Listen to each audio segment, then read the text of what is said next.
Vamos falar sobre o Estado brasileiro. É chato, mas é necessário, tá? Inscreva-se no canal, dá aquele like e vamos em frente. É muito importante você entender, porque assim, ó, historicamente o Estado brasileiro tem deixado de lado a obrigação de ser um facilitador da paz, capaz de suportar o cidadão e se tornou uma trava, né? Principalmente para o setor produtivo. É uma verdadeira catástrofe, né, que se materializa por meio de instrumentos próprios, burocracia, né, entranhada no setor público que drena recursos e energia. Então, por exemplo, há 20 anos eu conseguia um alvará de uma empresa em 24 horas, hoje demora 90 dias. Isso com o progresso da tecnologia. Então veja, o Ministério da Fazenda tem um relatório, ele fez uma comparação dos anos 70 e 2019, tá bom? Então, subiu só 319% o plano de carreira na autarquia, né, no mundo federal. Então, olha só, isso vem a beneficiar apenas a própria máquina. Não temos nada de bom para a sociedade, tá? Então, em 2019 tinha 15.500 servidores fazendo a folha de pagamento a um custo de 1,6 bilhão por ano. Não tem quem aguenta, né? E tem função que não acaba mais. É chaveira, discotecária, seringueira, detonador, operador de telex, especialista e alotécnico, datilógrafo, até operador de videocassete tem. Um bagulho inacreditável, né? Tem os capinhas do STF que põe lá a capa e tira para os ministros sentarem. Isso tudo na conta da sociedade. Então, se você fizer um diagnóstico, uma comparação entre o rendimento médio nominal do setor público e privado, né? É uma coisa assim inacreditável. Então o setor privado toma muito prejuízo, com funções idênticas. Então veja só, 2002, que é o ano que eu peguei aqui para fazer o estudo, nós tínhamos uma diferença de renda de 2.500, tá?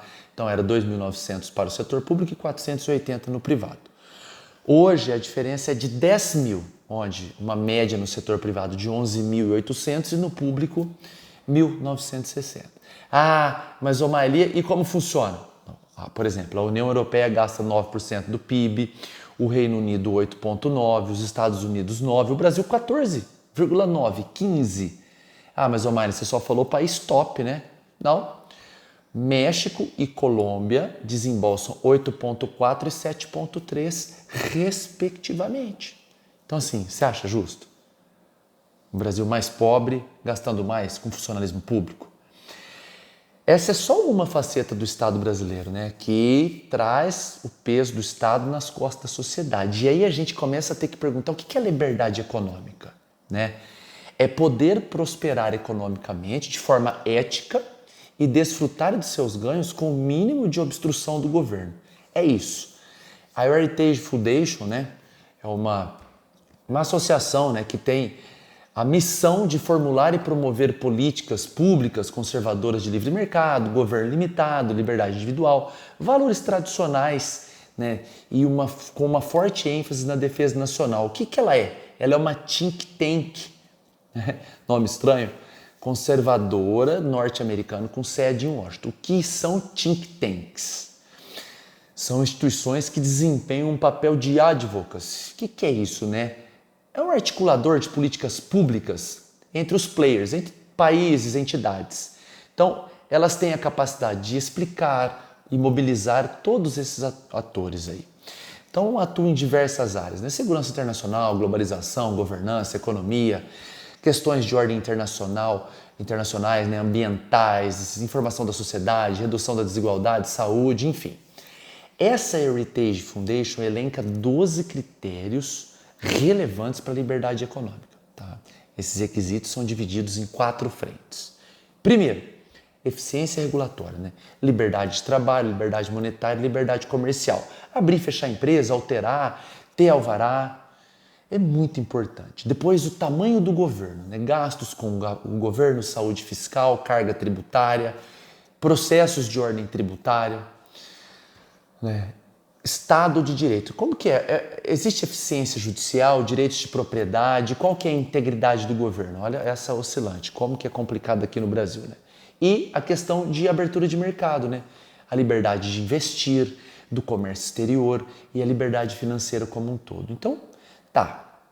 Ô Mari, por que você está falando isso? Eu quero saber quais são os melhores países, né? Já que você está trazendo. Então, o primeiro país, o melhor do mundo hoje é Singapura, acompanhado de Emirados Árabes, Inglaterra, Irlanda, Suíça, Canadá, Estônia, Austrália e Nova Zelândia.